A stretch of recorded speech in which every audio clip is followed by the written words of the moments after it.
My brother is very horticulturally minded, and at one point he splurged and he ordered, I don't know, anywhere between 12 and 20 different types of habanero, or the Chinese subspecies of hot peppers, from Cross Country Nursery in New Jersey, where he lives. And he got the plants, and he put in like 40, 50 feet of them. And that fall I visited my parents, stayed with my brother, I believe, and we walked down the whole row of the peppers. It was the end of the season, and we just talked as we went through, and he told me what each one was, and I tasted each one, and when I got to that one, it was like, this is the best one. I like this better than any other.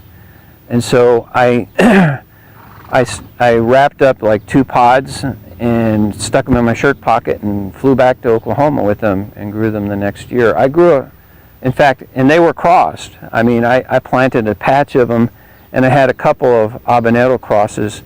They were all good. They were all good. But I selected and went back to the original, which they called Aji Yellow No. 2, and yet over the years, as I corresponded with pepper enthusiasts and researched on the internet, I discovered it's actually a Brazilian hot pepper called Murupi Amarela. And but anyway, I grow it every year. I don't need to grow it every year. It grows enough peppers for me in one year for several, but it's one of the great joys for me is to come out in the garden and see that pepper growing, remember where I got it, and then it's absolutely gorgeous when it's piled high in little yellow peppers every fall. So, and that's another reason I always plant it up towards the front of the garden, because I want to see that first thing when I come in the garden. And so how do you use that pepper? In the fall, I'll carry one around in my shirt pocket and just nibble on it all day. But the main thing is in cooking. I make a hot sauce with it. I make a concentrated hot sauce that I don't use like salsa. That's for cooking.